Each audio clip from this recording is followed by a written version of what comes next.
trabajo por más de 10 años en esta institución educativa Señor de los Milagros de Cochabamba. La evaluación es importante para cada uno de nosotros, ¿no? Y también para ver el nivel de cada estudiante. Vemos estudiantes que vienen con diferentes niveles de aprendizaje y nosotros contamos con diferentes estrategias para el buen aprendizaje de los estudiantes. Como los niños también un poquito bajos en lectura, el mismo texto yo tengo que gradualizar, ¿no? De acuerdo a su nivel de aprendizaje. Entonces tengo que traer dibujos y de acuerdo a su nivel tengo que sacar unas copias o las lecturas para cada estudiante. En esta evaluación vemos el talento de cada docente para poder afrontar estos niveles de aprendizaje. Ministerio de Educación. Ponle punche y ganamos todos, Perú. Gobierno del Perú. Muy buenas tardes a toda la comunidad educativa. Les damos la bienvenida a una nueva edición del webinar UMC Evaluar para Mejorar. En esta sesión vamos a retomar el análisis de los informes pedagógicos y nos vamos a enfocar en conocer cómo se encuentran los aprendizajes de los estudiantes de cuarto grado de primaria en lectura a partir de la evidencia de la evaluación de logros de aprendizaje de estudiantes del 2024. Para profundizar en este tema, nos acompaña hoy Jimena Cáceres, especialista de la UMC, quien nos va a compartir información importante sobre los logros de los estudiantes y también nos va a ofrecer recomendaciones prácticas para fortalecer la enseñanza y apoyar a los estudiantes a mejorar sus habilidades lectoras. Bienvenida, Jimena. Muchas gracias, Teresa, y muchas gracias a todos los que nos acompañan en los webinars. Esperamos que este sea un espacio productivo y que se lleven las mejores ideas para mejorar la práctica pedagógica. Antes de comenzar, invitamos a todos los que se están conectando a que nos dejen sus preguntas en los comentarios y también que nos cuenten desde dónde nos acompañan. Jimena, para empezar, de acuerdo con la ENLA 2024, ¿cómo se encuentran los aprendizajes en lectura de los estudiantes de cuarto grado de primaria? Los resultados de la ENLA 2024 nos muestran una recuperación significativa en comparación con lo que ocurrió con los resultados del 2023. Como ustedes pueden ver ahora en la pantalla, según los niveles de logro, el 32.8% de los estudiantes de cuarto grado alcanzan el nivel satisfactorio, mientras que un 39% se encuentra en proceso y un 28.2% permanece en los niveles más bajos, que corresponden al inicio y previo al inicio. Si lo vemos en la comparativa, es decir, si evaluamos ese crecimiento en función de las medidas promedio de los resultados de las evaluaciones de los últimos años, como ustedes seguramente pueden ver a continuación, lo que vamos a observar es que la medida promedio se incrementó en 11 puntos, al pasar de 479 a 490. Esto nos indica que los estudiantes están consolidando algunos aprendizajes y además un aspecto clave es que este nivel de desempeño es muy similar al registrado en el 2019, es decir, antes de la emergencia sanitaria. Esto quiere decir que estamos logrando retornar a este punto de partida previo a lo que tuvimos que vivir como consecuencias de esta emergencia, ¿no? Entonces, lo que nos muestran los resultados para los estudiantes de cuarto grado de primaria es que estamos en un proceso de recuperación y el desafío principal sigue siendo reducir la proporción de estudiantes que se mantienen en los niveles más bajos, al mismo tiempo que ampliamos la cantidad de estudiantes que logra alcanzar el nivel satisfactorio para este grado en esta competencia. Entonces, Jimena, enfocándonos ahora justamente en estos estudiantes, ¿no? Los que tenemos que movilizar hacia que alcancen los aprendizajes esperados, es decir, los estudiantes que están en los niveles de en inicio y previo al inicio. ¿Qué nos puedes decir específicamente sobre qué aprendizajes están logrando estos estudiantes? Sí, voy a aprovechar también para abordar un mito acerca de los niveles de logro que creo que es conveniente aclarar. Muchas veces se piensa que los estudiantes que no alcanzan el nivel satisfactorio no saben leer. Esto es falso. Por supuesto que los estudiantes saben leer y lo hacen desde los niveles más bajos, simplemente que el nivel de desarrollo de la competencia está en un estado mucho más básico. Algunos, por ejemplo, se pueden quedar en el reconocimiento de información que de repente se encuentra en lugares más evidentes del texto, mientras que otros avanzan y hacen también algunas inferencias sencillas o reconocen secuencias de hechos, por ejemplo. Lo que ocurre con estos estudiantes es que todavía no consolidan habilidades de repente que pueden ser un poquito más complejas y que son las esperadas para el finalizar el grado, en este caso el ciclo. Cuando revisamos los que logran los estudiantes de los niveles en inicio y en proceso, vemos que logran bastantes cosas, ¿no? Por ejemplo, en el caso del nivel en inicio, los estudiantes pueden ubicar información explícita que está en lugares muy notorios del texto, como el título o la primera oración de un párrafo. También son capaces de hacer inferencias muy sencillas. Por ejemplo, reconocen una relación de causa-efecto entre dos ideas cercanas o deducen el significado de una palabra con pistas que están claras dentro de una misma oración. En el caso de los estudiantes que se ubican en el nivel en proceso, ya se observa un mayor avance, ¿no? Aquí los estudiantes logran identificar información explícita en lugares menos evidentes del texto y pueden reconocer algunas secuencias de hechos, por ejemplo, en textos más convencionales narrativos. En cuanto a la inferencia, son capaces de establecer relaciones causales entre ideas que están en distintas partes de un párrafo, todavía en textos todavía más convencionales y que no son propios del grado, pero lo hacen, ¿no? Y también realizan, por ejemplo, la deducción del propósito comunicativo de un texto sencillo. De repente uno que aborda temas más vinculados con el entorno escolar o temas que pueden ser más familiares, ¿no? Además, estos estudiantes, y esto es muy importante, comienzan a reflexionar sobre lo que están leyendo, es decir, pueden evaluar las acciones que realizan los personajes en una narración, pueden justificar su opinión o incluso reconocer el uso de los recursos formales que son más comunes en el texto, ¿no? Como las imágenes o de repente el tamaño de letras que se emplean en un afiche para destacar títulos o ideas importantes. En síntesis, lo que observamos es que mientras que los estudiantes del nivel en inicio todavía eh, realizan de repente actividades de lecturas con información que puede ser más evidente en el texto y algunas inferencias sencillas, los estudiantes del nivel en proceso ya están avanzando hacia una comprensión un poquito más global del texto y están consolidando los primeros pasos de la reflexión. Aún así, ambos grupos todavía tienen algunos desafíos que deben resolver con la ayuda de los docentes, por supuesto, para alcanzar el nivel satisfactorio. Muy importante lo que comentas, Jimena, ¿no? Justo esto que comienzas desmitificando esta idea, ¿no? Como que no creer que ya se sabe leer o no se sabe leer, sino que la competencia lectora, como de hecho también nos has comentado en otro webinar, ¿no? Es una competencia bastante amplia que implica bastantes procesos y que justamente los estudiantes a lo largo de toda su escolaridad van adquiriendo, digamos, nuevas habilidades y se pueden desempeñar, digamos, leyendo cada vez mejor, ¿no? Entonces, lo que nos has comentado es también algo que ya nos habías dicho antes, ¿no? Como en diferentes aprendizajes podemos encontrar, ¿no? Esta graduación, digamos, entre los estudiantes que están en inicio y en proceso. Entonces, ahora, si ya vamos a los estudiantes que sí estarían alcanzando los aprendizajes esperados para el grado, es decir, aquellos que están en nivel satisfactorio, ya cuáles serían, digamos, en contraste, digamos, qué aprendizajes más bien ellos están logrando, ¿no? A partir también de lo que ya nos has mostrado para los estudiantes en inicio y en proceso. Sí, de hecho es importante destacar una idea que también seguramente se ha mencionado en webinars anteriores, pero creo que es relevante traer la colación, que es que los niveles de logro son inclusivos, es decir, que recogen los aprendizajes de los niveles anteriores.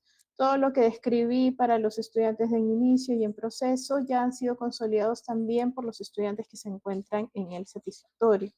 De la misma manera, el nivel satisfactorio no constituye un nivel sobresaliente ni extraordinario, sino que recoge los aprendizajes esperados para todos los estudiantes que se encuentran en cuarto grado de primaria. Esto nos recuerda que todos los estudiantes pueden alcanzarlos siempre que cuenten con las oportunidades y la orientación pedagógica adecuada. Ahora bien, cuando los estudiantes llegan al nivel satisfactorio, lo que observamos es que demuestran que son capaces de ir más allá de esta información que puede ser más evidente del texto. Es decir, identifican, recuperan información relevante de lugares menos notorios del texto o la distinguen de otros datos importantes cuando estos se encuentran en competencia, por ejemplo. También logran integrar ideas de información explícita cuando éstas aparecen próximas y lo hacen ya en textos propios de cuarto grado de primaria. Respecto de la inferencia, avanzan un pasito más, pueden relacionar ideas distantes dentro de un párrafo o incluso ideas de distintas partes del texto, como vamos a ver más adelante cuando hagamos el análisis de algunas preguntas. Pueden deducir relaciones causales complejas, comprender textos con más de una secuencia, por ejemplo, cuando hay una secuencia más predominante, ¿no? De repente narrativos, descriptivos, argumentativos, expositivos y descriptivos. Y también son capaces de identificar propósito y postura del autor. Finalmente, respecto de la reflexión, estos estudiantes también justifican sus opiniones sobre la base del contenido del texto y aplican estas ideas que pueden ser más relevantes a situaciones nuevas. Son capaces de explicar, por ejemplo, como una parte específica de un texto, una cita, un ejemplo, un párrafo o una sección contribuye a darle el sentido global, ¿no?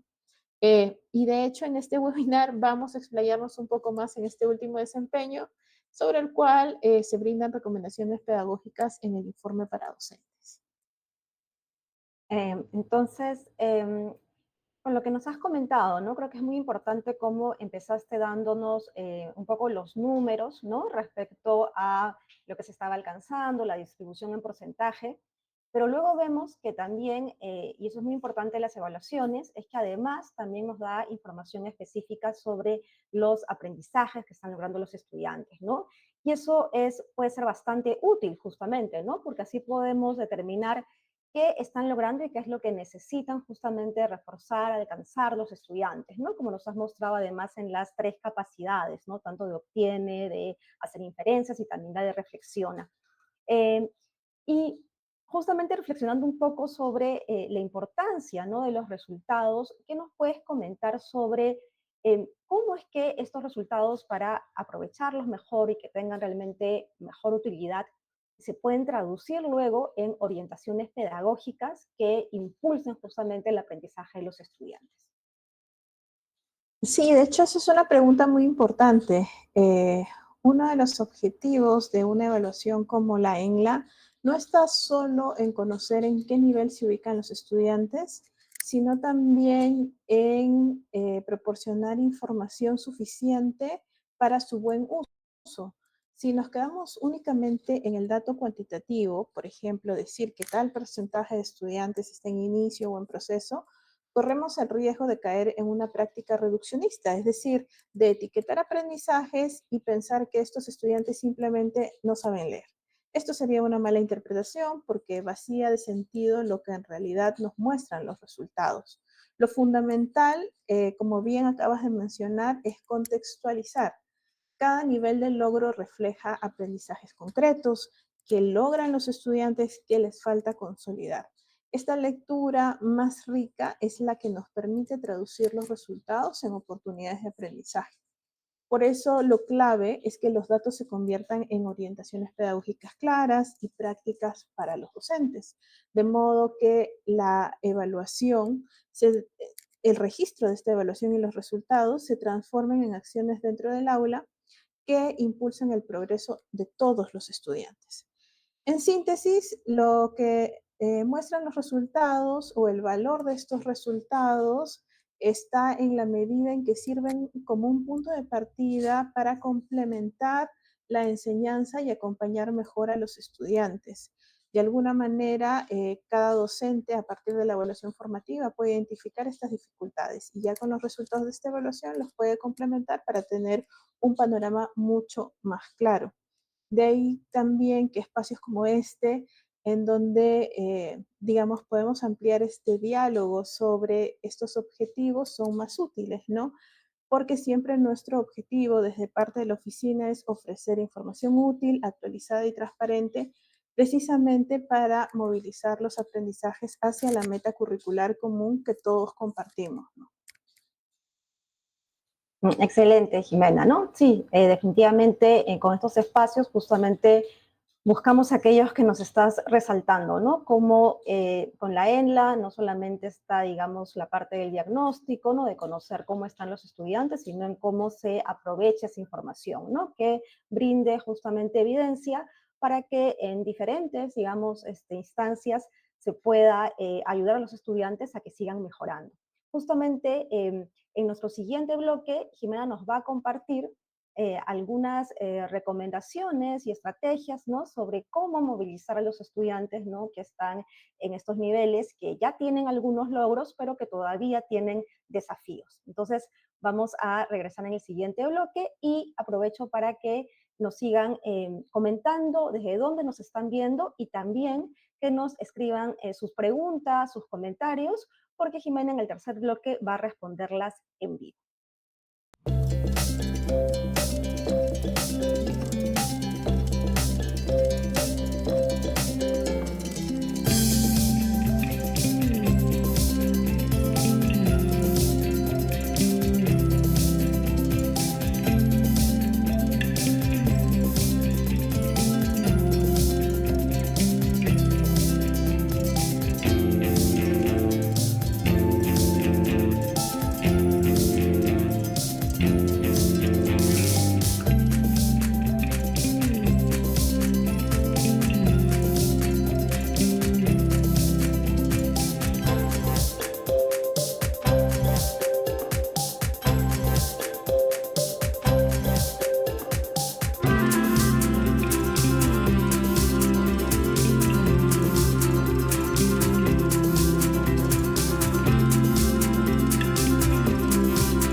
La Evaluación Nacional de Logros de Aprendizaje de Estudiantes, ENLA 2024, brindará un diagnóstico actualizado sobre los aprendizajes de los estudiantes en instituciones educativas públicas y privadas de todo el país.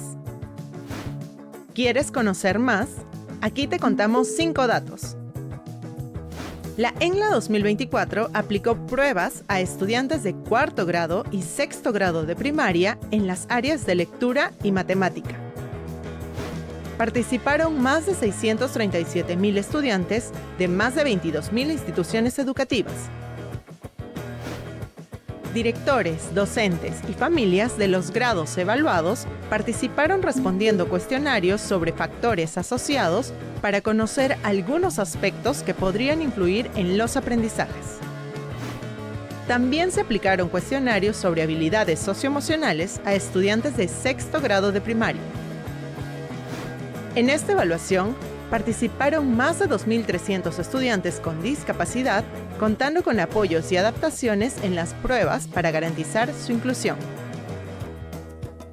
Los resultados de la ENLA 2024 nos brindan evidencias para realizar acciones y tomar decisiones por la mejora de los aprendizajes. Para más información, visita umc.minedu.gov.pe/resultados ENLA 2024. Ministerio de Educación. Ponle punche y ganamos todos Perú. Gobierno del Perú. Estamos de regreso en el webinar UMC Evaluar para Mejorar. Hoy nos acompaña Jimena Cáceres, especialista de la UMC, y en el primer bloque nos estuvo comentando cómo se encuentran los aprendizajes en lectura de los estudiantes de cuarto grado de primaria. Y en este bloque va a compartirnos algunas recomendaciones que van a contribuir a mejorar la práctica pedagógica y como resultado a fortalecer la competencia lectora de nuestros estudiantes.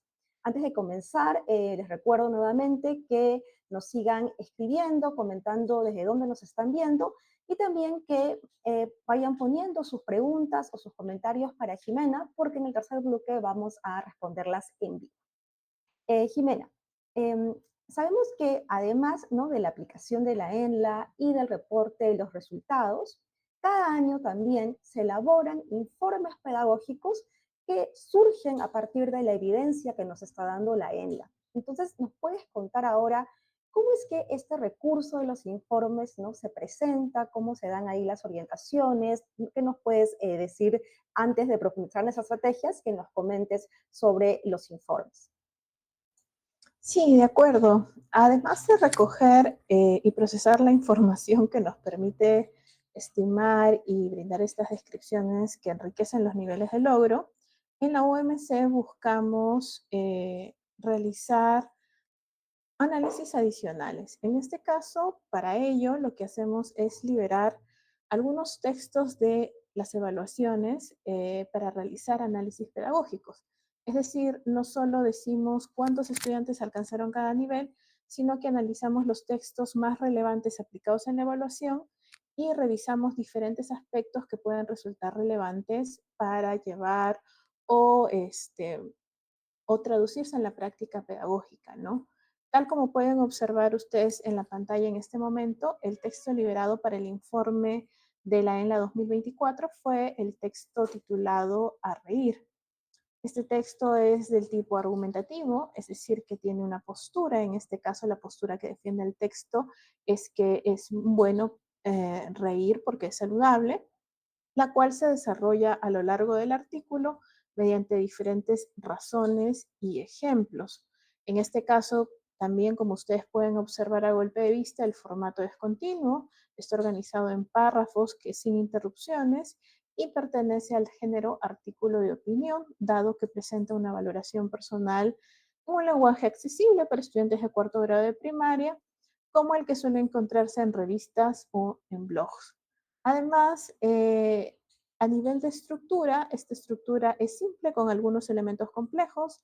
Abre con una postura que se emite en el primer párrafo a partir de dos preguntas que buscan acercar, digamos, el acto de reír como una acción más cotidiana y luego la presenta ligada a cómo reír puede tener un beneficio muy amplio para la salud, ¿no? En este caso, lo que vemos es que cada uno de los párrafos que continúan sostienen esta postura. Por ejemplo, en el primer párrafo, en la primera oración, se enuncia la idea principal, ¿no? Reír es un buen ejercicio. Y a lo largo de este párrafo se van desarrollando tres ideas de soporte. La risa activa los músculos, hay una inclusión de la cita de un experto sobre el tema que sostiene esta explicación, y finalmente hay una equivalencia entre reír y ciertos ejercicios físicos. En el caso del segundo párrafo, también en la primera oración se enuncia la idea principal, que es distinta del anterior, ¿no? El reír ayuda a prevenir enfermedades, es decir, da un beneficio adicional sobre la risa. En este caso, las ideas de soporte son la explicación sobre el funcionamiento del sistema inmunológico y un testimonio de una profesora de matemática llamada Olimpia, en el que asegura que reír ha tenido un beneficio muy claro en su salud, pues se ha resfriado menos en el invierno. El último párrafo de los argumentos, es decir, el previo a la síntesis, también desarrolla un argumento y en este caso la idea principal no aparece en la primera oración, sino que aparece a modo de síntesis y lo que sostiene es que reír disminuye el riesgo de problemas cardíacos. Para ello utiliza dos ideas, ¿no? Mejora el ritmo respiratorio y hay una disminución de la presión arterial en las personas que ríen de manera más frecuente que otras, ¿no? Finalmente, en el cierre, que es bastante breve, es una oración, se reafirma la postura también a partir de una pregunta que invita al lector a reflexionar acerca de la importancia de reír y lo apela, ¿no? No te bastan estos para tratar de reír un poco más, ¿no? Entonces, como ustedes pueden observar, estos análisis son los que se suelen incluir en los informes pedagógicos. En este caso, elegimos un texto argumentativo, precisamente porque los resultados de las evaluaciones nos muestran que es uno de los tipos textuales que puede resultar más desafiante para los estudiantes. Entonces, es muy importante, precisamente por ello, que puedan ser expuestos también estos tipos textuales para que a partir del empleo de diferentes estrategias de lectura se puedan aproximar de mejor manera. Asimismo, como ustedes van a ver en el siguiente slide, ponemos a disposición de la comunidad educativa, de los docentes, una serie de preguntas liberadas de las evaluaciones que son representativas de los niveles de logro y además, en particular, seleccionamos algunas preguntas del nivel satisfactorio que recogen desempeños en los que observamos que los estudiantes pudieran tener mayores dificultades. Por ejemplo, en el informe de este año liberamos algunas preguntas cerradas y abiertas. Lo que ustedes están viendo en su pantalla como pregunta cerrada es una pregunta que sale o digamos, se responde a partir de la lectura del texto a reír. Lo que se pregunta es muy relevante y es central para la comprensión de este texto, ¿no? ¿Por qué reír es un buen ejercicio? Y en este caso la respuesta correcta es porque fortalece muchos músculos. Para responder esta pregunta de forma adecuada, lo que hizo el estudiante es deducir una relación de causa-efecto entre ideas que están distantes dentro de un mismo párrafo del texto. Para ello, por ejemplo, habría notado que la información referida en la pregunta se desarrolla en principio en el segundo párrafo, que inicia con la oración "reír es un buen ejercicio". A partir de ello, habría identificado e integrado diversas ideas del mismo párrafo que refieren a esta afirmación, como el hecho de que algunos músculos se ejercitan con la risa, que está en la segunda oración, y que reír fortalece el sistema muscular, que está en la cuarta oración. Al unir estas dos ideas, habría podido inferir que reír es un buen ejercicio porque fortalece mucho los músculos, ¿no? En el caso de la pregunta abierta, que también formó parte de la evaluación del 2024, por ejemplo, aquí lo que hicimos es indagar un poco acerca de la función que pueden cumplir diferentes partes del texto en la construcción de su sentido global. ¿Se acuerdan que mencioné en el análisis del texto que se había incluido algunas citas? Una de ellas era un testimonio. Precisamente Olimpia, una profesora de matemática, había mencionado que aprovechaba mucho para reírse porque había notado que se resfriaba menos cuando lo hacía. Entonces, la pregunta que pedimos que los estudiantes respondan es, ¿para qué el autor había incluido esta parte en el texto, no? Para responder correctamente, lo que tendría que haber hecho el estudiante es evaluar de qué manera esta cita se integraba con el resto del párrafo. Es decir, si se trataba de un testimonio que ayudaba a reforzar la idea de que la risa fortalece el sistema inmunológico y la salud, que era, digamos, la idea principal del párrafo, y sobre la base de esta idea, el estudiante tuvo que reconocer que efectivamente la cita contribuye a demostrar la veracidad de esta idea principal y a reforzar una de las razones que la sustentan, ¿no? La persona que ríe con frecuencia no se enferma con facilidad. Y al mismo tiempo, y creo que esto va a también resultar muy interesante para los docentes, nosotros liberamos y recogemos respuestas reales de los estudiantes en la evaluación. Tal como ustedes lo pueden ver en la lámina, por ejemplo, uno de los estudiantes contestó a esta pregunta, ¿no? Para dar pruebas de que sí funciona el efecto de la risa. Aquí lo que está haciendo el estudiante es reconocer que esta cita sirve para comprobar uno de sus beneficios, ¿no? Y lo hace de manera muy puntual. Otro estudiante, por ejemplo, dijo, ¿no? Para que ya sepan que es comprobado, y miren el término que utiliza el estudiante a pesar de estar en cuarto grado de primaria, para que sepan que es comprobado y afirmado, este estudiante tiene una noción sobre cómo el uso de cierta información permite brindar credibilidad a los argumentos, que dentro de un contexto argumentativo resulta bastante relevante, ¿no? Y que la persona lo pueda hacer. Además, el estudiante reconoce precisamente que este efecto de la confiabilidad o de la credibilidad de la información es lo que ayuda a convencer a las personas que leen el texto de realizar acciones similares, que es básicamente la defensa de la postura. Entonces, como ustedes pueden ver, los estudiantes alcanzan, digamos, resolver estas preguntas, eh, y lo que ofrecemos en los informes son ejemplos, modelos y formas en las que estos responden, ¿no? De esta manera y con base en la investigación y la evidencia, nosotros podemos ofrecer orientaciones pedagógicas que los docentes pueden adaptar a las necesidades específicas de sus estudiantes. Además, un aspecto clave de los informes es que no se limitan a un solo momento o a una sola coyuntura, y esto de repente no muchas personas lo reconocen, pero es importante que lo sepan. Es cierto que los resultados cambian año con año y efectivamente los reportes se actualizan de acuerdo a cómo estos resultados cambian, pero la parte de las recomendaciones pedagógicas se diseñan o se piensan para ser recursos atemporales, es decir, para que sean materiales de consulta que los docentes pueden adaptar y utilizar en cualquier momento de su práctica, más allá del año en el que se aplicó la evaluación. Cada edición incluye el análisis de diferentes tipos de texto, narrativos, expositivos, argumentativos, descriptivos, instructivos, junto con orientaciones específicas a ese texto y sobre cómo podrían trabajarlos en el aula. De esta manera, los informes funcionan o pretenden funcionar como una especie de biblioteca pedagógica pequeña que en cada entrega suma nuevas miradas y ejemplos que enriquecen y que pueden ser útiles para el docente.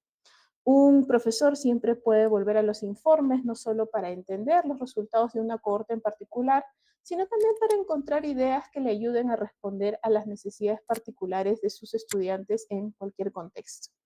En otras palabras, lo que ofrecen los informes no son recetas únicas, sino un conjunto de recursos flexibles que los docentes pueden adaptar y combinar según las características de su grupo de estudiante y los desafíos concretos que encuentren en la enseñanza de la lectura.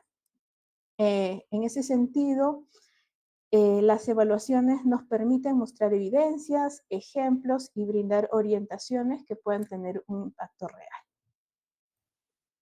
Perfecto, Jimena, ¿no? Nos has comentado, digamos, todo lo que ofrece el informe pedagógico, ¿no? Tenemos algunos textos liberados, analizados, ¿no? Que pueden ser de bastante utilidad, y además también ejemplos de preguntas, y justamente nos mostraste algunas que todavía presentan, ¿no? O pueden todavía ser más demandantes para muchos estudiantes, ¿no? Entonces, de hecho, nos mostraste una que tenía que ver con deducir relaciones, ¿no? De causa-efecto, ¿no? Dentro de la capacidad de infiere e interpreta información del texto.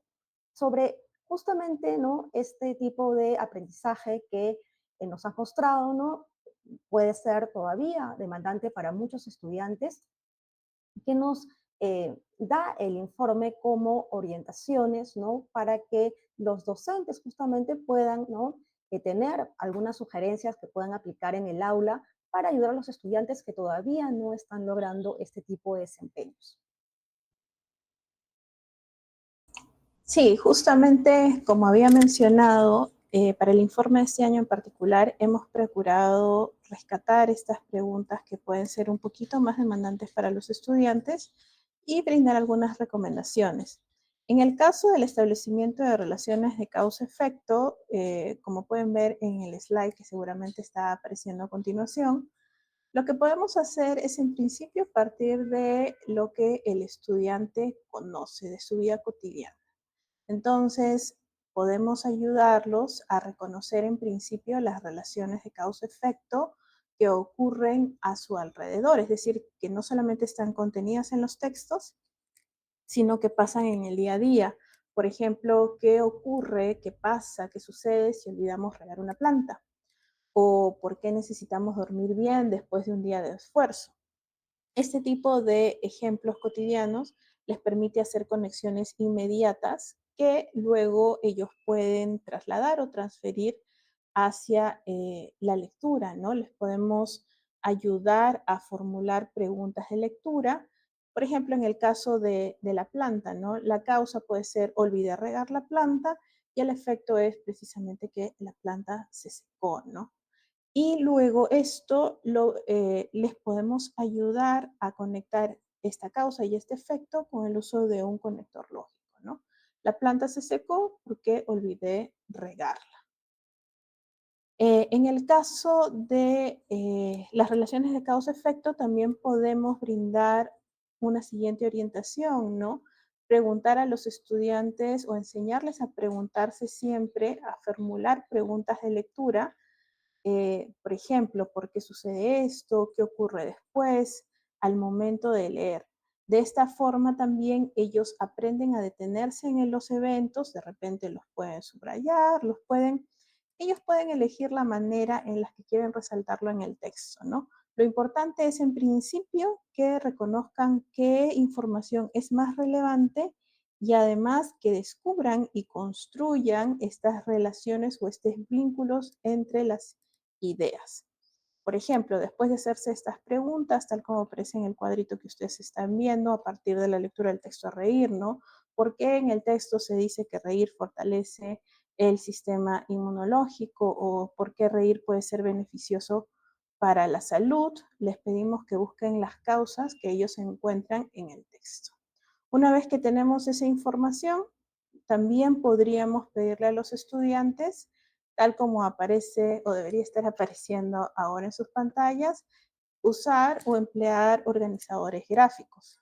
Este es un recurso clave porque los esquemas visuales, cuando tenemos densidad informativa o cuando el texto no nos es tan familiar, nos permiten organizar las ideas, ¿no? Por ejemplo, en ese cuadrito que ustedes están viendo de causa y consecuencia o causa y efecto, nosotros podemos pedirles a los estudiantes que después del recojo de información visualicen de manera ordenada cómo se vincula un hecho con otro. Esto no solamente les va a facilitar la comprensión, sino que les ayuda a partir de este lenguaje gráfico explicar aquello que han leído. Por ejemplo, en este caso, ¿no? La consecuencia que se señala en el texto es que eh, no duele la barriga al reír. ¿Y esto se produce por qué? Porque nos duele la barriga al reír. ¿Esto se produce por qué? Porque se mueven los músculos del estómago. Otra consecuencia es que la persona que ríe con frecuencia no se enferma con facilidad, lo que el testimonio sobre el cual Olimpia había afirmado que era cierto, ¿no? ¿Y eso por qué ocurre? Según el texto, porque la risa mejora las defensas del cuerpo. Otra consecuencia que está es que reír equivale a hacer ejercicio. La causa de esto es que movemos mucho los músculos al reír, ¿no? Entonces, esto nos permite organizar la información. Otra manera que también es útil, una vez que ya tenemos identificadas las causas y las consecuencias, y esto ocurre también porque los textos no siempre presentan las relaciones causales de una sola forma, sino que a veces pueden estar un poquito más complejas, tal como ustedes pueden ver en el slide siguiente, es que es importante a los estudiantes ayudarles a construir o a reconocer las cadenas causales que están presentes en los textos. A medida que avanzan, se puede proponer, por ejemplo, trabajar secuencias más completas y que pueden ser un poquito más complejas también. Mostrar que un evento puede ser consecuencia de varias causas encadenadas. Y aquí el docente tiene que cumplir un rol más orientador, ¿no? Por ejemplo, podría realizar el modelado metacognitivo en voz alta, buscando pistas y en el texto y enseñándoles a los estudiantes cómo él mismo elabora el pensamiento. Por ejemplo, en el informe nosotros mostramos un ejemplo que voy a leer a continuación, ¿no? Para descubrir la causa y el efecto en un texto, primero leo con atención y busco pistas. Voy a leer otra vez el texto y prestar mucha atención a lo que pasa cuando nos reímos. A ver, aquí dice que cuando reímos se activan los músculos del estómago. Esto es una pista importante porque me dice que la risa hace que los músculos del estómago se muevan. Ahora, si sigo leyendo, más adelante dice que cuando los músculos del estómago se mueven mucho, sentimos dolor en la barriga. Aquí hay otra pista, el movimiento de los músculos causa el dolor en la barriga. Ah, aquí tengo una cadena causal. La risa causa el movimiento de los músculos del estómago y estos a su vez ocasionan dolor en la barriga. A esto se le llama cadena causal. Ahora puedo organizar estas ideas en un esquema para ver todo más claro. La idea del modelado no es que únicamente se copie, por ejemplo, el ejemplo que hemos brindado en el informe, sino que cada docente, en atención de su grupo, modele en voz alta la forma en la que él mismo o ella misma procesa la información de esa parte del texto y cómo realiza la inferencia, por ejemplo, ¿no? Una vez que se realizó este paso y ya con las ideas más relevantes identificadas, Lo que podemos hacer es organizar las ideas en una secuencia clara, resaltando las palabras claves que indican esta relación causal. Por ejemplo, para este modelado y para el caso de esta pregunta, ponemos, ¿no? Nos reímos, por eso, ahí ponemos una flechita o un conector, se activan los músculos del estómago. En consecuencia, sentimos un dolor leve en la barriga. Y luego podemos sintetizar. La risa causa el movimiento de los músculos del estómago y estos a su vez ocasionan dolor leve en la barriga. Y ya tenemos una cadena causal compleja que hemos podido construir junto con los estudiantes. Además, es importante que podamos vincular la lectura y la escritura, ¿no? Finalmente, es importante llevar esta habilidad también a la producción de textos. Se invita a los estudiantes, por ejemplo, a escribir pequeños textos, pequeños párrafos o anécdotas en las que utilicen estos conectores de causa y efecto para justificar sus ideas y para vincularlas. Así, no solamente comprenden cómo identificar estas relaciones cuando leen, sino también cómo comunicarlas con claridad y coherencia al escribir. Y también les permite experimentar desde el lado del autor cómo construyes estas relaciones de causa-efecto precisamente para explicitar mejor tus ideas, ¿no? En conjunto, estas orientaciones lo que nos ofrecen es un recorrido gradual, desde reconocer causas y efectos en la vida diaria hasta integrarlos en una lectura un poquito más profunda y también en la escritura. Los estudiantes de esta forma pueden desarrollar una comprensión de repente un poquito más flexible, un poquito más compleja, que les permite avanzar hacia niveles de lectura más complejos, ¿no? Perfecto, Jimena. Justo lo que nos habías comentado también al inicio, ¿no? Cómo teníamos a los estudiantes que ya tenían algunos logros, pero aún hay dificultades y hay que atender esas necesidades específicas, ¿no? Entonces es interesante cómo nos has mostrado este recorrido gradual, por ejemplo, con los estudiantes que tal vez están en previo al inicio, ¿no? Que todavía tienen problemas con inferencias muy sencillas, con las ideas muy cercanas, se puede empezar a partir de la vida cotidiana, que se vayan haciendo estas preguntas. Pues luego podemos tener estudiantes que ya están haciendo esas inferencias, pero todavía tal vez con las ideas que están un poco más distantes, ¿no? Entonces ahí, por ejemplo, puede ayudar mucho los organizadores gráficos para que puedan visualizar cómo se relacionan estos hechos. Y también algo que también ya se ha comentado en otros webinars y creo que lo has explicado bastante bien, ¿no? Esta estrategia del modelado metacognitivo, ¿no? Es decir, que el docente en voz alta, cuando va leyendo un texto, va explicitando los procesos que va siguiendo, en qué se va fijando en el texto, ¿no? Entonces, de esa manera el estudiante también va a poder luego pasar, ¿no? A esa lectura autónoma, va también interiorizando esos procesos, ¿no? Y además también hemos visto cómo estas orientaciones pueden ayudar al docente a integrar las distintas competencias, ¿no? En el área de comunicación, ¿no? Tanto desde la oralidad y con la escritura, ¿no? De esa manera vamos ayudando a todos los estudiantes, ¿no? En el momento en el que estén, digamos, en este aprendizaje, que es el de hacer inferencias específicamente sobre deducir relaciones de causa-efecto.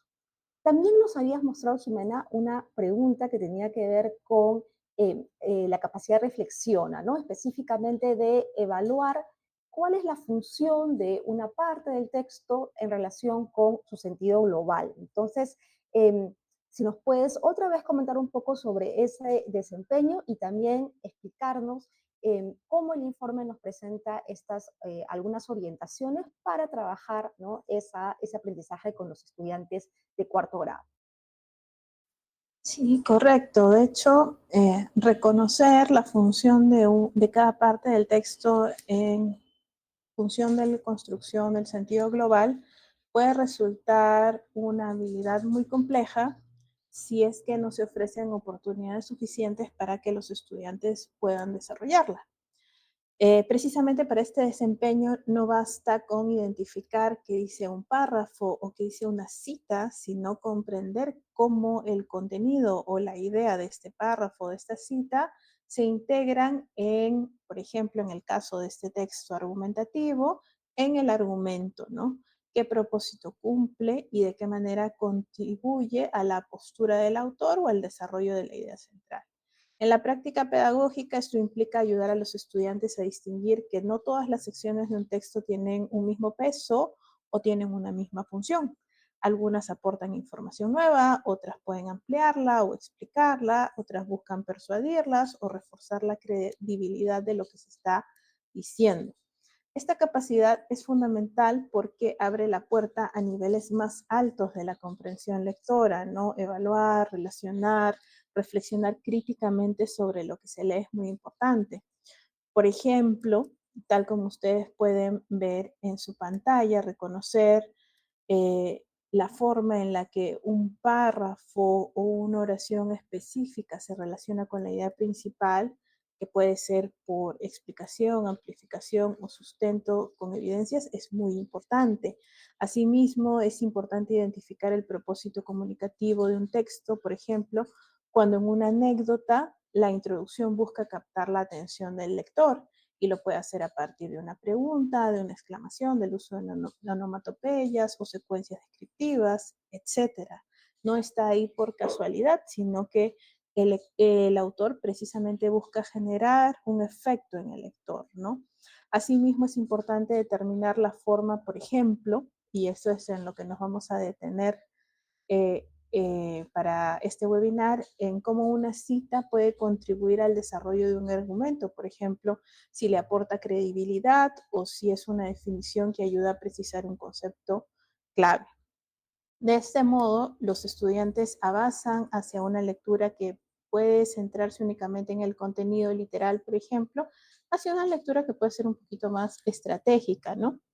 En las que son capaces de identificar cómo estas decisiones discursivas del autor orientan la construcción del sentido global. Para ello, es importante, en principio, tal como ustedes pueden ver en el slide a continuación, que los estudiantes se familiaricen con la función o el rol que cumple, por ejemplo, para este caso específico del texto a reír, de un testimonio a partir de ejemplos de la vida cotidiana, ¿no? Por ejemplo, muchas veces los niños leen las citas que se encuentran en los textos, pero no alcanzan a comprender por qué el autor las puso ahí. Una buena manera de empezar es llevarlos a situaciones también de su día a día y preguntarles cuándo, por ejemplo, han necesitado el respaldo de lo dicho o vivido por alguien más, ¿no? Por ejemplo, cuando en una conversación alguien dice, mi mamá me contó que, un amigo me dijo que, eh, y si alguna vez esa información que dijeron otras personas las han usado para convencer al público o a otro tercero de su propio punto de vista, ¿no? La idea es que con esto los chicos se vayan dando cuenta de que no se trata de repetir lo que alguien dijo, sino de pensar estratégicamente qué de eso que dijo la otra persona es útil para mi propósito en este momento, ¿no? Es para dar fuerza a lo que se quiere comunicar. A partir de eso se pueden hacer preguntas precisamente para que vayan entendiendo que cuando encontramos este tipo de citas, por ejemplo, en este caso el testimonio de Olimpia, por ejemplo, no nos referimos o no vemos que están ahí simplemente como un adorno, sino que son una manera de reforzar un argumento. Asimismo, es importante orientar la reflexión de estos estudiantes sobre el testimonio para que puedan explicitar sus ideas. ¿A qué me refiero? Una vez que un estudiante ya identificó el testimonio, el siguiente paso es guiarlos a pensar cuál es la función dentro del texto. Aquí ayuda mucho formular preguntas sencillas y directas, ¿no? ¿Qué nos dice Olimpia con su testimonio? ¿Cómo se relaciona con el resto del texto? ¿Para qué habrá usado el autor esa cita? De esta forma, el docente puede modelar también este proceso. Habíamos visto cómo el modelado metacognitivo era muy útil precisamente para explicitar y elicitar en los estudiantes estos procesos que de repente pueden ser un poquito más complejos. En el informe para docentes también ofrecemos un ejemplo de modelado para que lo tengan como un referente. Ustedes, por supuesto, los docentes los pueden modificar como lo necesiten, ¿no? En este caso, para el caso del testimonio, podría ir de la siguiente forma. ¿Qué nos dice Olimpia? Olimpia nos dice que desde que se ríe más, se ha resfriado menos. Pero, ¿por qué el autor incluyó esto en el texto? Parece que hay pistas de esto en el párrafo donde está la cita. Y aquí podemos leer el tercer párrafo en voz alta.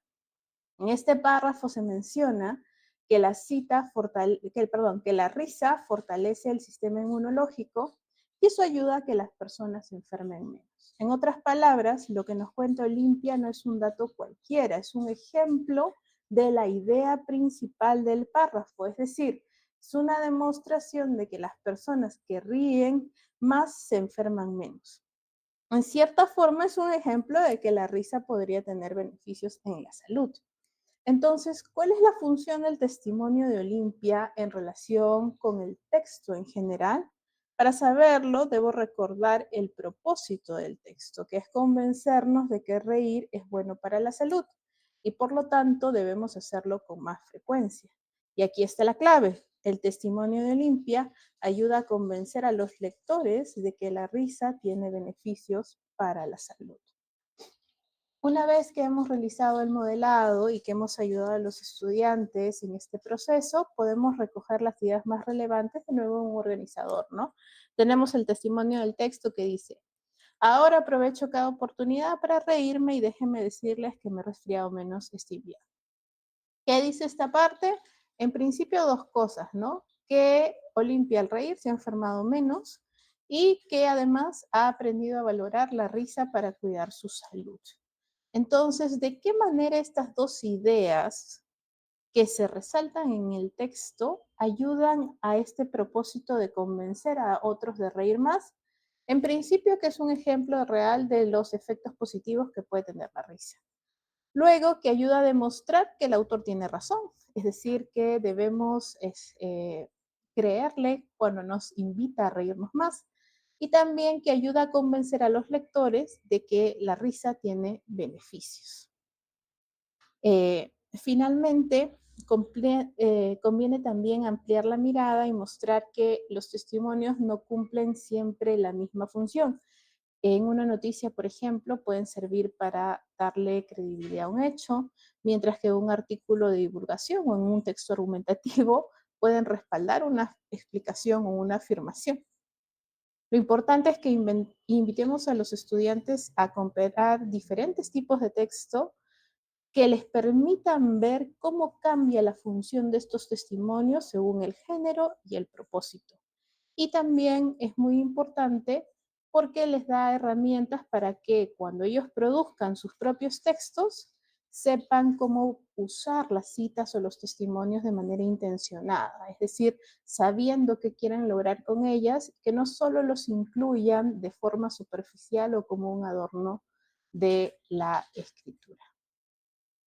Gracias, Jimena, por todas estas recomendaciones que nos estás brindando, que están a partir de los informes pedagógicos, ¿no? Justamente lo que has comentado, los informes son atemporales, ¿no? Cada año salen, si bien a partir de los resultados de ese año, pero ofrecen orientaciones, ¿no? Que pueden ayudar a los docentes cada año, ¿no? Para, además, con ejemplos de diferentes tipos de textos analizados, con análisis de las preguntas, y también con esas orientaciones que en ambos casos y digamos en todos los informes dan diferentes pautas a los maestros para que puedan ir graduando, ¿no? A medida de las necesidades que tienen los estudiantes y que también pueden tomar como referencia para ellos adaptar también para sus propias estrategias que apliquen en el aula.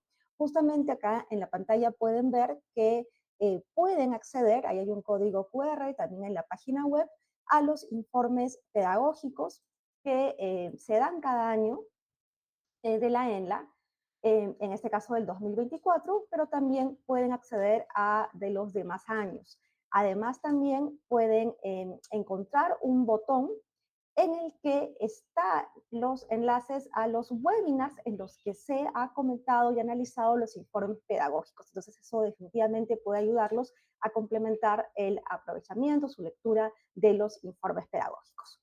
Vamos luego ya a pasar a nuestro tercer bloque en el que Jimena nos va a responder algunas preguntas del público, ¿no? Ahora vamos a presentar el dato UMC de la semana y regresamos para responder las consultas, así que todavía están a tiempo de dejarnos su pregunta en los comentarios.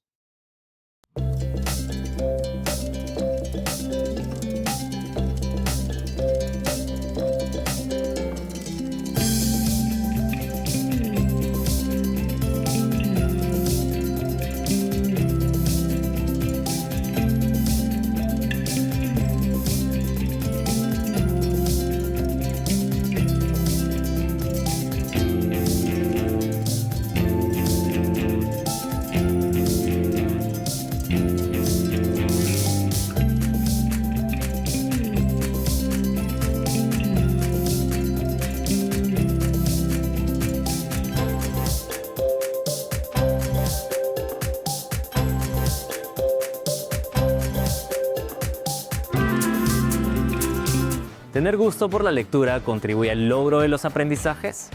Hoy en el Dato UMC te contamos más sobre este hallazgo.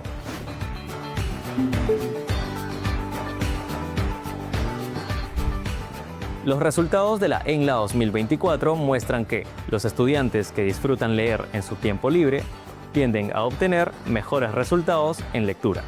Esta evidencia invita a reflexionar sobre estrategias que puedan promover la lectura en las escuelas. Accede a recomendaciones pedagógicas para fortalecer esta competencia en umc.minedu.gov.pe.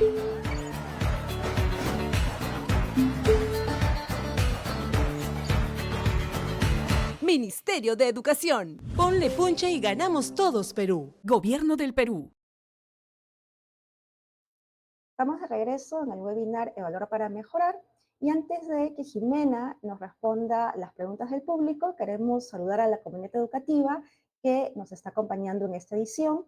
Están conectados y le damos un saludo a los que nos están acompañando desde Cusco, desde Lima Metropolitana, también desde Pasco, Junín, desde Ica, desde Lima Provincias, Amazonas, La Libertad, Ayacucho, Lambayeque, Apurímac, San Martín y Piura.